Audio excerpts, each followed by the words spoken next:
This is Hannibal here with my post Wrestlemania 40 edition of my Wrestling Observer newsletter review. There's a lot more in the Observer that I don't report on.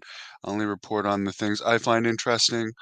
Supposedly, Steve Austin was originally supposed to do the spot that The Undertaker ended up doing at WrestleMania, where The Undertaker chokeslammed The Rock. Originally, that was supposed to be Austin. However, they couldn't come to a financial agreement on how much they were going to pay Austin to do it, so he stayed at home with his cat. Roman Reigns said if he had lost the match with Cody, he'd be done with wrestling. They didn't push it very hard, so nobody is taking it seriously. He's not expected to be back until around the time of SummerSlam.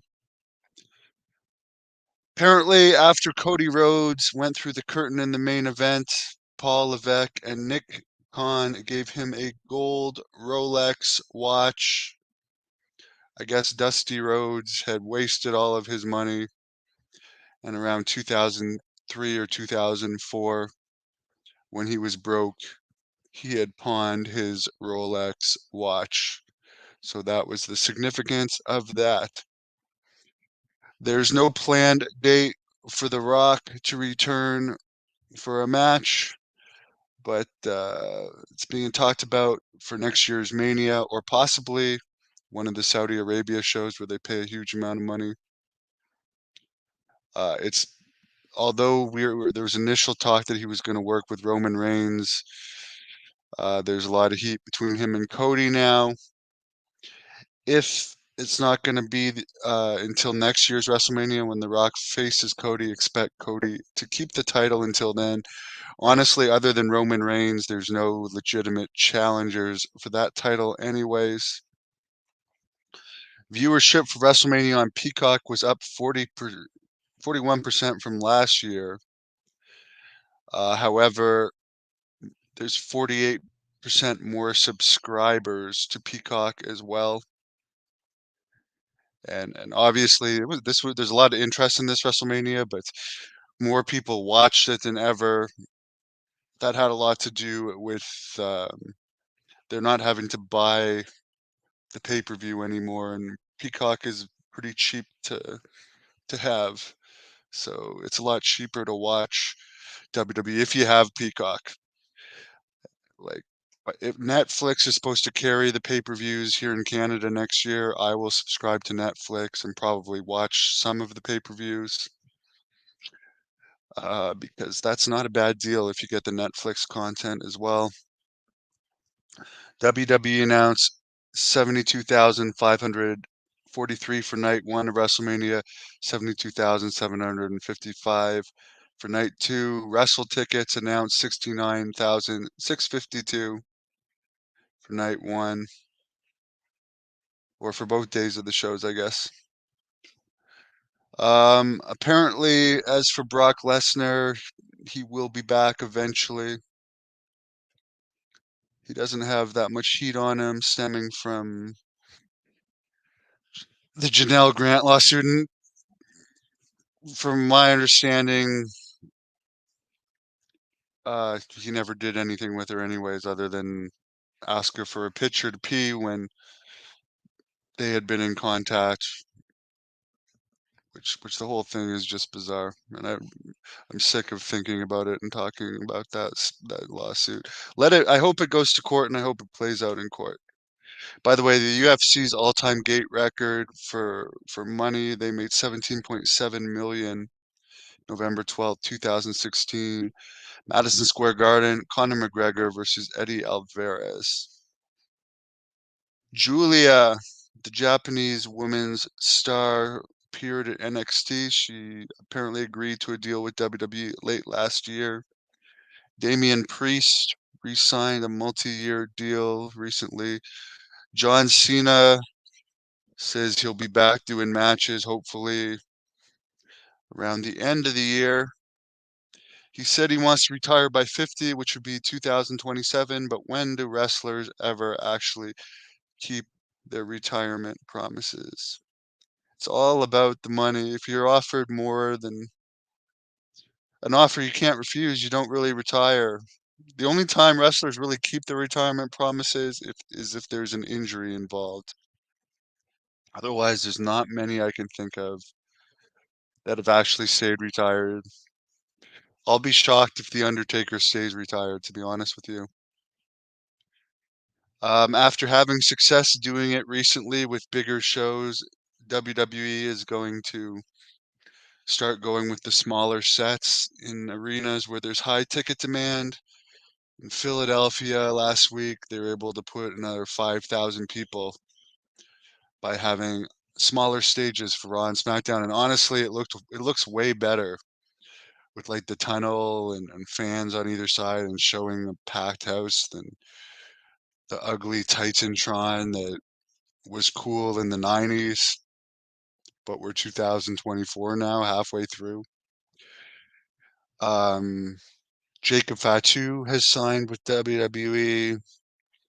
SmackDown in Detroit sold out 13,296, although if they do a smaller set, they could probably fit more. Montreal will break the Raw sellout streak in all likelihood next Monday. Only 10,608 tickets out, which is surprising because it's usually a strong city for wrestling. But I think one of the reasons why they put the IC title on Sami Zayn is to try and help get a bigger crowd for that one. April 5th, the SmackDown Hall of Fame Wrestlemania Philadelphia edition had 18,150. The Raw in Philadelphia actually had a little bit more, 18,436. So they called both a sellout, but they were able to fit more for the Raw in the same arena. Strange. For AEW, it was the most talked about edition of Dynamite and the largest rating they've had in a long time, airing the CM Punk footage with Jack Perry. It got them a 0.30 rating, where they had been doing about a 0.23. It was Tony Khan's decision to air the footage. He was heavily criticized for the idea, as it makes the company look desperate trying to draw a rating based on Punk, who's not even with the company. And apparently a lot of it had to do with Ariel Helwani being mad at Punk's appearance. Sorry, it had to do with Tony Khan being mad at Punk's appearance on the Ariel Helwani show. Footage shows Punk pie facing Perry and shoving him hard.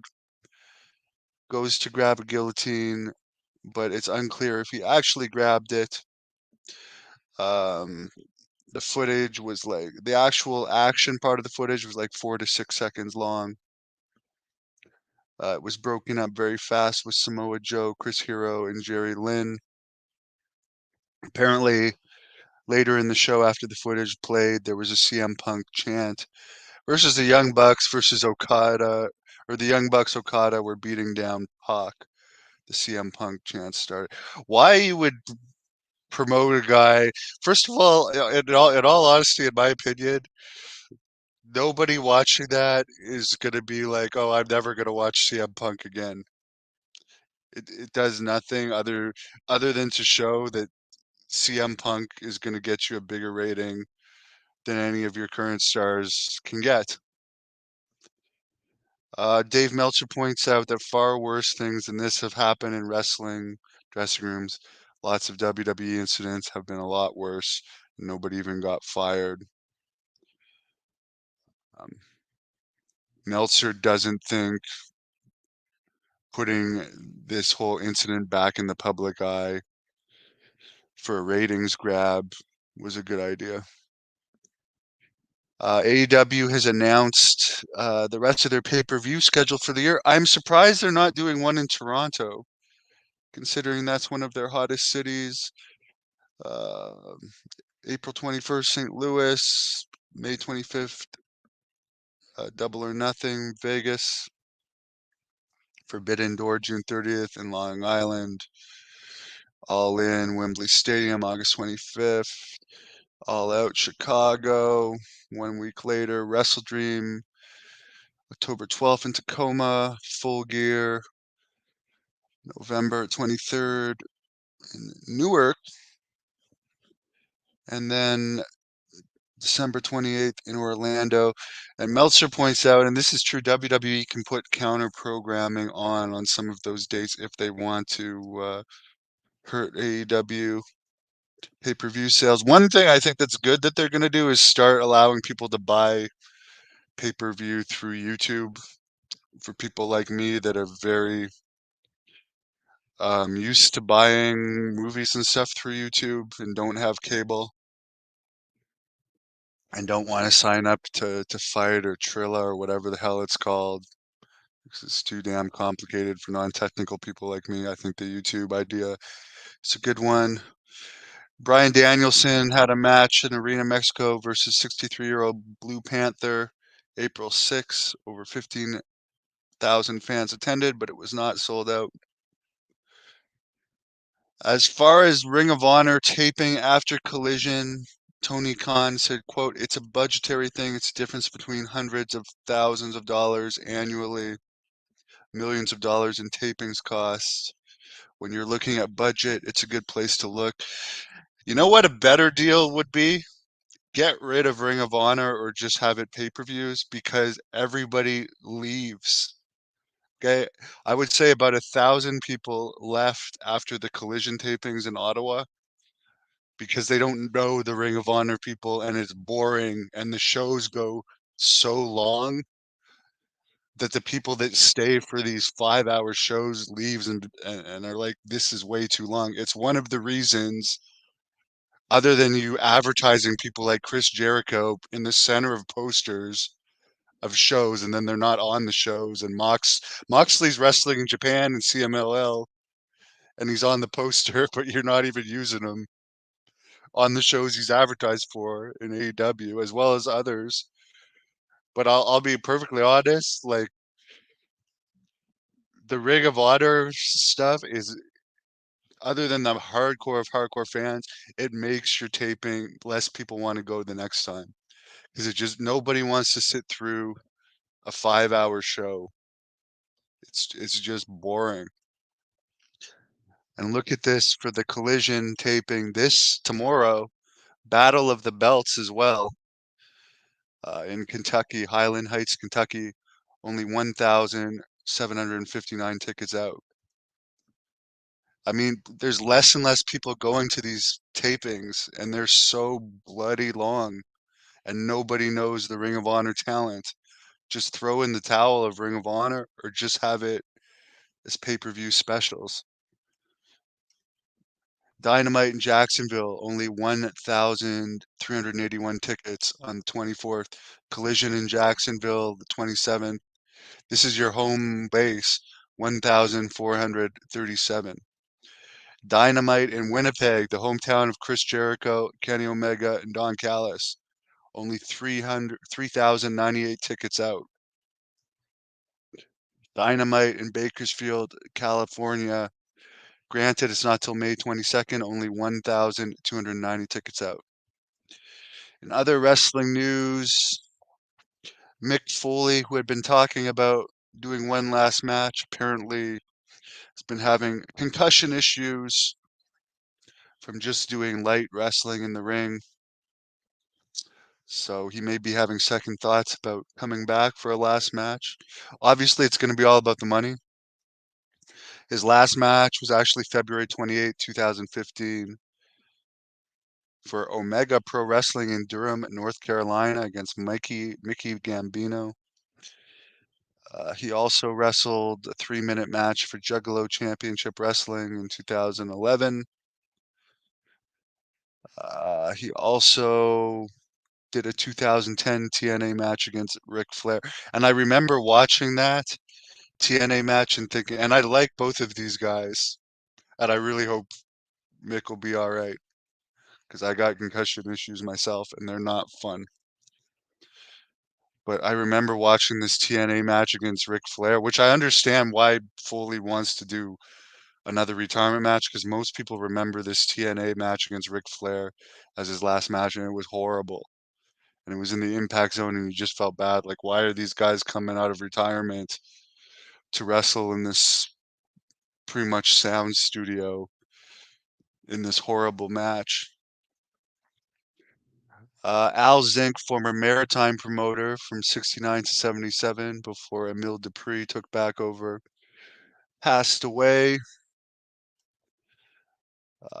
Roddy Piper, Rick Martel, Terry Gordy, and Harley Race had all wrestled for him and thought he was a good payoff guy. He also brought WCW to the Maritimes and some shows in Toronto from 89 to 93. And that would have been literally a handful of shows. I always wondered in 1991, in August of 1991, there was a company that called themselves WCW that put on a show here in the Ottawa Civic Center. It had maybe 2 or 3 thousand fans. Rick Rude was there. Nikolai Volkov, Honky Tonk Man was on the card.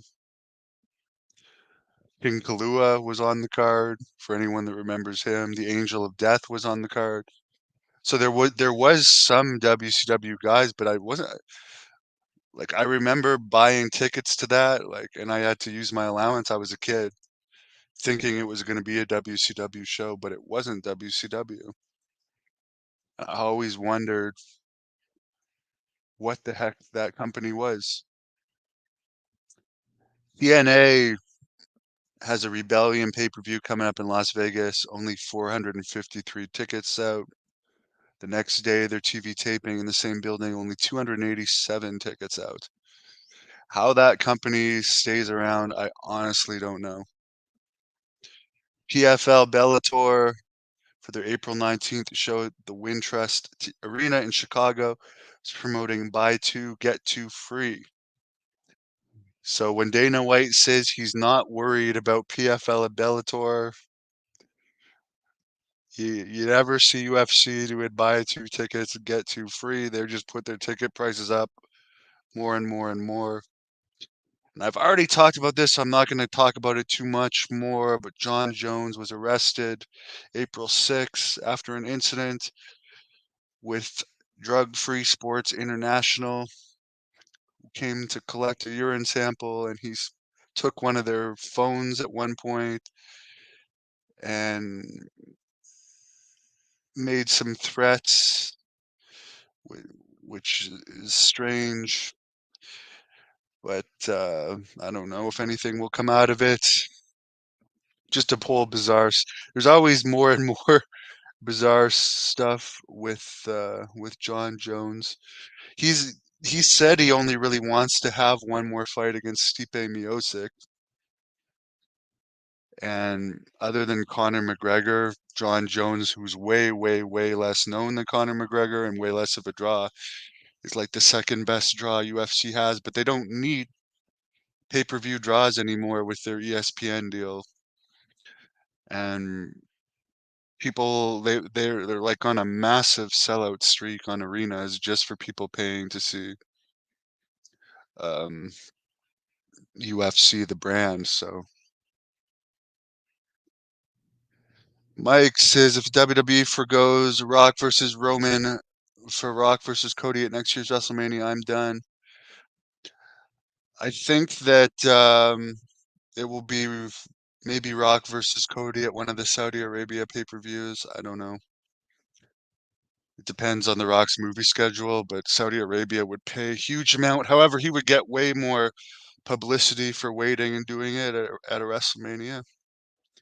But obviously, there's more heat for him versus Cody than doing him versus Roman further down the line. The Rock does own a lot of stock right now for WWE, and he can probably get more, and he clearly really enjoys wrestling, and it's been good for his career. It's helped get rid of a lot of negative publicity he's had recently. So I could see him being around for a while. Clearly, he's in amazing shape. Someone says we need CM Punk back in AEW. That will, again, I'll agree with Dave here. That is never happening. Never, never happening. At least not in the foreseeable future. Maybe if WWE is done with him years down the road and Tony Khan still wants to throw millions and millions of dollars at Punk, he might take it just because it's hard to turn down massive money.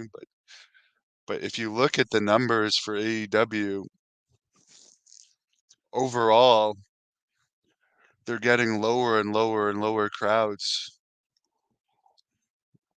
And these new signees, like God bless Mercedes Moné, but she wasn't a ratings mover or really a ticket mover. Neither is Okada or Will Ospreay. So maybe I mean, there's other people's whose contracts are coming up, Seth Rollins and Becky Lynch, that they could be made offers that they couldn't refuse. Drew McIntyre too, but I'm sure WWE is also going to make them good offers, and who knows? Anything's possible. I do think if they brought Goldberg to AEW, it would at least give them. If they brought Goldberg in like WWE just brought The Rock in and had him appear on a bunch of shows and then do a match, I think that would be the best thing AEW could do to get them out of this slump. Maybe have him finally have that match against Jericho that started in WCW but never happened. But other than that, like there's not, unless they were ever to sign Brock Lesnar, which I don't think WWE is going to let Lesnar go. There's not that many people that are known to mainstream fans that are going to regenerate interest in AEW. But I'm glad that they have an unlimited amount of wealth to keep them around for a long time. Anyways, guys, have a great Friday. I'm heading off to the gym here soon. Please give this video a thumbs up and subscribe to The Hannibal TV. We're also on Facebook at The Hannibal TV, Twitter at The Hannibal TV.